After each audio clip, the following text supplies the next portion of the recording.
Hey people of the VC, it's Andy Cloudy Milder. Today I am going to give you my worst to first Iron Maiden albums based purely on the songs on those albums. So prior to this video, I re-listened to all 16 Iron Maiden studio albums. That's 152 songs in total. And I gave each individual song a rating out of 10. In order to do that, I looked at each track, each song, and scored against 4 categories, again each out of 10. So it was an average score for each track, and I rated it on the lyrical content, how good a story that they're telling, do I actually understand what the lyrics mean, that kind of thing. The music, how much I enjoy the sound of the song, the fast bits, the slow bits, the tempo changes, guitar solos, that kind of thing. The vocal style, Maiden have had 3 different vocalists. They sound stronger on some songs than others. Not the individual vocalist, but each vocalist on each song. It's some of them sound like they're really giving it, and other times they sound like a bit they're struggling to actually fit the lyrics in within the song. So I gave a score out of 10 for how well I thought it was sung, and a score out of 10 for my overall interest in the song. There are a lot of really long Iron Maiden songs these days, and some of them start interesting and then start keeping my interest, and then my interest wanes. Some of them keep me interested all the way through. Some of them start a little bit boring and then catch up at the end. So I tried to capture these 4 aspects of every single song. So each song ended up with an average score from those 4 categories. I added those all up for each album and then divided that by the number of songs on the album to give an overall average score out of 10 for each album. And that's what I've been using to come up with my rating system for this today. I don't think there's really a bad Maiden album, to be honest with you. There are some that are clearly better than others, and the rating system I've used, it's kind of relative to other Maiden songs that I've heard. So a Maiden song that only scores 4 points, maybe a 10 compared to some other artists. Take this scoring system and take this league table that I've come up with a pinch of salt. It's just a bit of fun, really. I would be very keen to debate some of this in the comments with you after, if you so wish.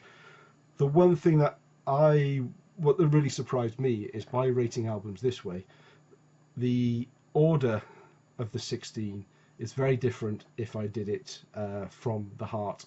So I will be doing a follow-up video in the next couple of days where I will look at each album from more of a sentimental point of view, and you will see that the order is a little different from what we've come up with here. So it's kind of interesting to see how looking at albums from a different perspective can give you different results when you're looking to see who's the best. So obviously, if I rate each song on an individual basis, I'm not taking into account, as I say, anything sentimental about the album that I have, or any chemistry between the songs on the album that make it the album that it is. It's purely looking at things on a song by song basis.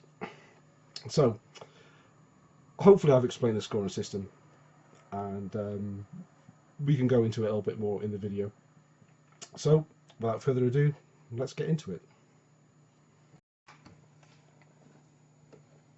So in 16th and last position is No Prayer for the Dying, the 1990 release, and this came in with an average score rating of just 5.9 out of 10. It's got a couple of good songs on it. Run Silent, Run Deep scored the highest. That got an 8 out of 10. And just so you get an idea of how the breakdown goes, I'm not going to go into this in every song.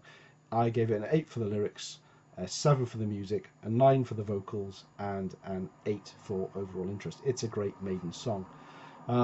Mother Russia and Bring Your Daughter to the Slaughter were the only other songs on the album that scored 7 and above. The Assassin scored lowest. It sounds like it's being played at 45 RPM. It's really not a good song. That only scored 4.5 out of 5, which was 4 for the lyrics, 6 for the music, 4 for the vocals, and 4 for the overall interest. Hooks in You as well is it was kind of really disappointing. It looks like they've tried to give Charlotte a reboot, but I really think it's time to put her to rest, and that only got a 4.75. The other songs only scored between 5 and 6.75, so a pretty disappointing album in terms of individual songs. In 15th place, we have the X Factor. That had an average song rating of 5.932, so only just scored higher than No Prayer for the Dying.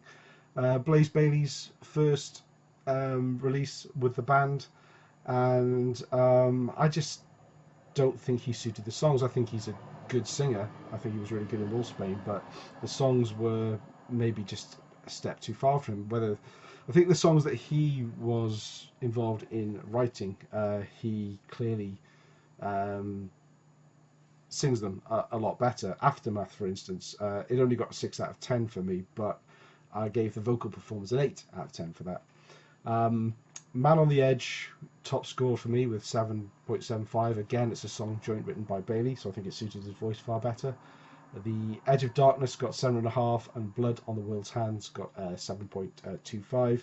The bottom of the pile, and a song that really grates on me, is very repetitive and certainly not worth 8 minutes at all, is The Unbeliever. And 2 AM was the next lowest scoring, and Sign of the Cross, the opener of the album. This is the song where most people would have heard Blaze Bayley singing for Maiden for the first time ever, and it's an 11-minute 16-second song that has very, very little punch and really doesn't set up the album well. So I don't think they really played to his strengths. So that's number 15, the X Factor. In number 14, scoring 6.438 out of 10, which is a full half a point more than the X Factor, was the other Blaze Bayley album, Virtual 11. Probably very easy for people to point the finger now and just say it's because it's Blaze Bayley, they're down at the bottom, but I did try and look at every song in its own merit. In fact, the top 3 songs that I've picked out from this album, I give the vocal performance really high. That's the Klansman, Como, STS Amigos, and the Educated Fool. I think he sings really well on them, and they are good songs. They all scored between 7 and 8 on my rating system. But songs like The Angel and the Gambler, awful. I'm really not sure what they were trying to do with the sound here. It's pretty much as far from Iron Maiden as you could get with an Iron Maiden song. And then When Two Worlds Collide and Future Real also bring up the rear of this album as well. Moving on to number 13, that's Dance of Death, part of Bruce Dickinson's second era with the band. That got an average song rating of 6.455, which only just beat Virtual 11. Again, it's got some really good songs on here. In fact, the top 2 songs I picked out are tying on with a 9 out of 10, and that's New Frontier and Passchendaele. Both killer songs. Really, really enjoy those. With Gates of Tomorrow was my third favourite on there, but it's got some really poor ones as well. Age of Innocence only got 4 out of 10. Wildest Dreams only got 4 out of 10. Again, it just didn't really sound like a Maiden song at all. And Dance of Death, the first half of it is barely a song. Bruce's vocals on it, which I gave a 7 out of 10, kind of carry the song throughout, but it's just the introduction of that Iron Maiden folky ditty stuff that I've just never been able to get my head around. So yeah, so 13th position, Dance of Death. Number 12. Now this kind of highlights a flaw in my rating system. So number 12 is Killers, and this just got a 6.525 out of 10. And part of the reason for this is it contains 2 instrumentals. Now, obviously in my rating system, I look at lyrics and vocals, and that accounts for half the marks. So instrumentals are never going to rate that highly, and sometimes I really enjoy them, sometimes I don't. But to me, the best songs always have vocals in them. So the Ides of March and Genghis Khan both score quite low, 4 and 3.25, respectively. If the Ides of March had actually been part of Wrathchild, the song, then it would have the Killers album itself may well have been higher in my rankings. As it goes, there are some brilliant songs on here. The top 3 songs all scored 8 and higher. Murders in the Rue Morgue, my favourite song on the album, I gave that a 9 3/4. Wrathchild got a 9 out of 10, and the title song Killers, it takes a little bit of time to get going. There's no real chorus to it, but it's just a killer song, so that got straight 8s across the board with the ratings as well. So that's Killers in 12th position. In 11th position, Somewhere in Time from 1986. This got an overall score of 6.75 out of 10. A mixture. There's 8 songs on the album. 4 scored above 7, 4 scored below 7. Favourite songs for me: Alexander the Great, The Loneliness of the Long Distance Runner, and Heaven Can Wait and Deja Vu were both tied on 7 1/4. Bottom of the pile, Sea of Madness, I just find a little bit dreary, as do I on Stranger in a Strange Land, and Caught Somewhere in Time. Yeah, the title track I just don't think is that strong. This was also the introduction of the synths on there as well. It's just a sound with Iron Maiden I never really clicked with. I've grown to love the songs a lot more over the years, but yeah, never enough for me for this to be a classic songs on a classic album. In 10th place, Fear of the Dark, 1992 release. This got a 6.771 rating out of 10, so just a little bit higher again than Somewhere in Time. Before I listened to this album again and really listened to it song by song, I never really rated Fear of the Dark that highly, but when I really listened to it and gave it some time, I thought it was the vocal performance on the album. I gave it 9s across the board for lyrics, music, vocals and interest, so that got a straight 9. Childhood's End got an 8 1/4. Really gives the album a mid kickstart again, because I think there's a few songs on there that are a filler. In fact, I think there's a lot of filler on this album. And The Fugitive is a pretty good song as well. That got 7 1/2. The bottom 3 for me were Weekend Warrior. It actually sounds like an AC/DC wrote the riffs on that one. Afraid to Shoot Strangers, a bit boring. Redeems itself at the end of it, but very Maiden. And From Here to Eternity, I just feel is filler as well. I haven't got a lot of time for that song. So that's number 10. So we're into the top 10 now. None of these albums, as I say, you can't consider any of these albums poor or what have you. They all have their own merits, but it's a rating video. I've got to put them in order. A Matter of Life or Death, 2006. This got a 7.3 out of 10, a whopping half a point more than Fear of the Dark. Top 3 songs on here for me: The Longest Day got a 9 out of 10. For the Greater Good of God and These Colours Don't Run and Brighter Than a Thousand Suns, all really, really good, solid Iron Maiden songs. Really enjoy those. The lowest scoring song on this album got a 6.25. So overall, I think it does pretty well, and it shows the strength of this album as a whole. And that was Out of the Shadows. It's got an epic chorus. It's well sung. It's just not an epic song. So that's why it came out with just 6.25. And then The Legacy and Lord of Light both had 6.5 each. Kind of complex song. Certainly The Legacy, it's full of stops and starts, and the individual parts are better than the sum of the whole in that respect. So I thought this is one that would chart higher. So to look out for where that comes in my next video. Number 8, Peace of Mind. And I know this is a big favourite amongst a lot of you. Peace of Mind got 7.361 out of 10. So just Pippin, A Matter of Life and Death, to the 8th position. It has one of my favourite Iron Maiden songs on here, The Trooper. That got a straight 10. No question about it. Absolutely love that song.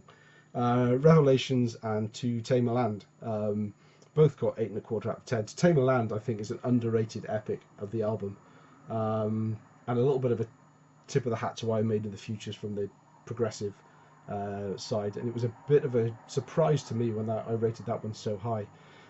On the flip side, there's a lot of filler, I think, on Peace of Mind.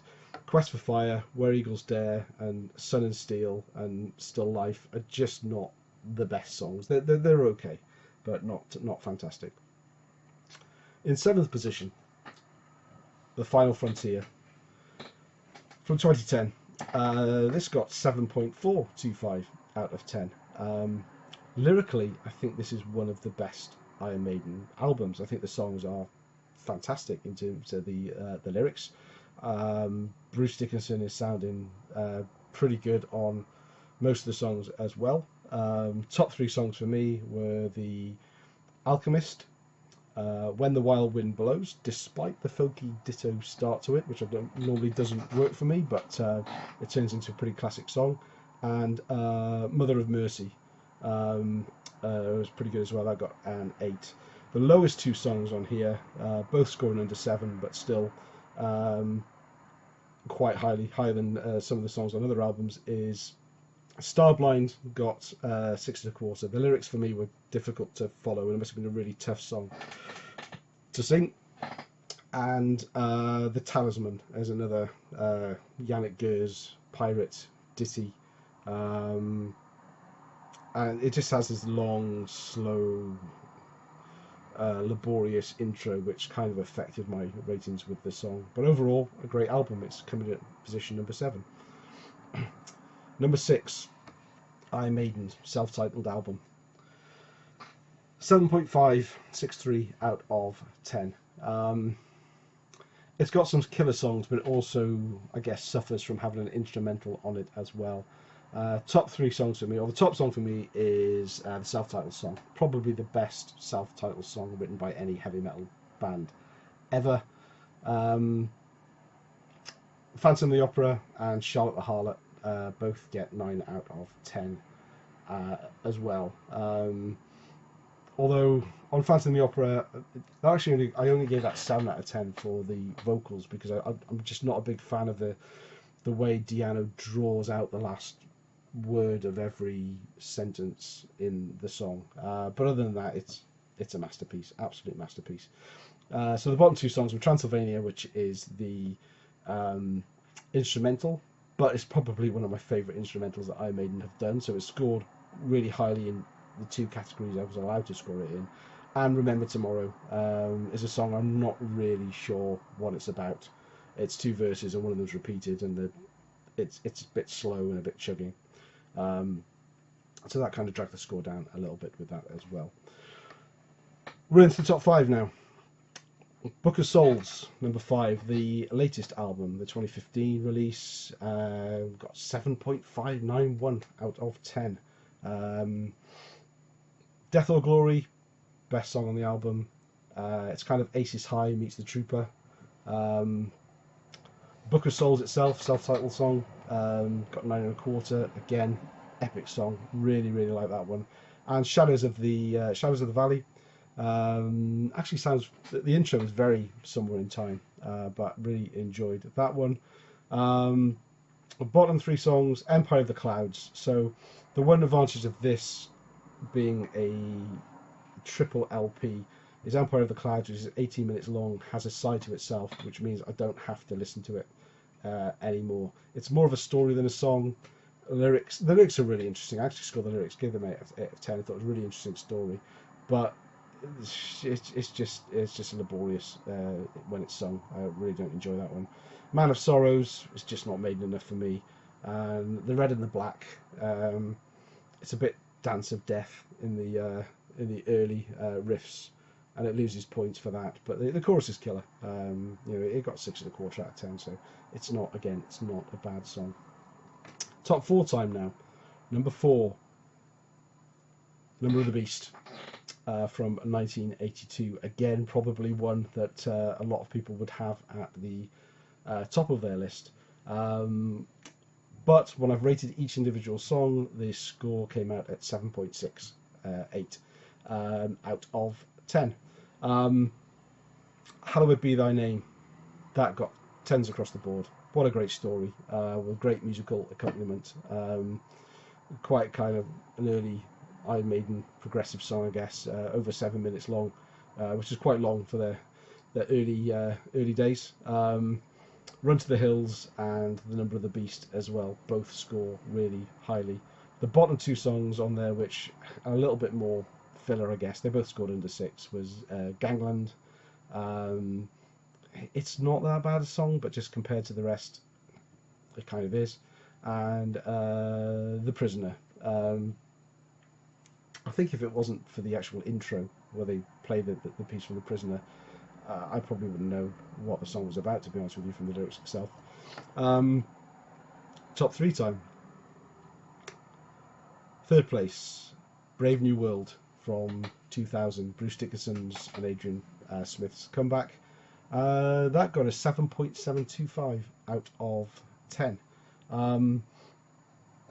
I was surprised, to be honest, that this one came out so high in my ratings. Top 3 songs on here for me. Dream of Mirrors got 9.25. It's a fairly slow song, but it's never dull, and when it picks up the pace, it really rocks. And I don't mind the repetitiveness of it either. It's just an awesome song. Out of the Silent Planet, it's a superb galloping track.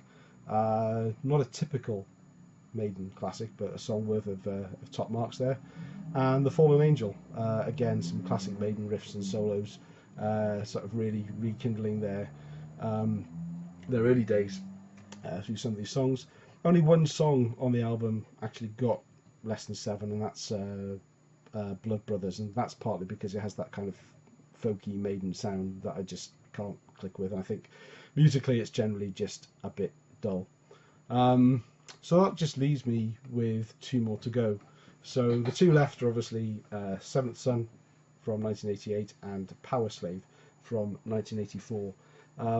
Both albums scored over 8 out of 10, and it was very, very close between the 2. But in second place, Seventh Son of a Seventh Son, 8.063 out of 10. There isn't really a bad track on this album. The Prophecy is my favourite. That scored 9.25. The intro and the outro doesn't really work for me, but the rest of the song more than makes up for it. Only the Good Die Young, it gets a 9. Love the story and a catchy chorus, and it's an awesome way to end the album. And The Clairvoyant as well got 8.75. Lowest scoring song for me was Can I Play With Madness. That is probably the most poppy song Iron Maiden ever wrote. It's probably been played to death. Played to death by me as well. It's a song that I played a lot because I bought it on shaped 7-inch picture disc when it originally came out. So that just got a 6. So in first position, beating Seventh Son by a mere 0.188 of a point, is Power Slave. Start to finish, it's a great album. Every song scores, bar one, scores above 7.75. The one that scored below, which only got a 4 out of 10, was Lost for Words. Again, it's an instrumental, but nothing wrong with it being an instrumental. It just loses points because there's no lyrics or vocals on it. But Aces High, 10 out of 10. Best song on the album by far for me. Power Slave, 9.75. Rhyme of the Ancient Mariner, 9.5. It's just killer stuff. Love every song on it. Yeah, so there we have it. That is my list. Just give a recap of the full list. So we have 16, No Prayer for the Dying, 15, The X Factor, 14, Virtual 11, 13, Dance of Death, 12, Killers, 11, Somewhere in Time, 10, Fear of the Dark, 9, A Matter of Life and Death, 8, Peace of Mind, 7, Final Frontier, 6, Iron Maiden, 5, The Book of Souls, 4, Number of the Beast, 3, Brave New World, 2, Seventh Son of a Seventh Son, and number 1, Power Slave. Let me know what you think of this order. As I say, it's not the same order as if I'd come up with doing this from the heart and thinking about each of the albums and what they mean to me. You'll see what that list looks like in the next video. Thanks for watching. Please comment below and let me know your thoughts. Cheers.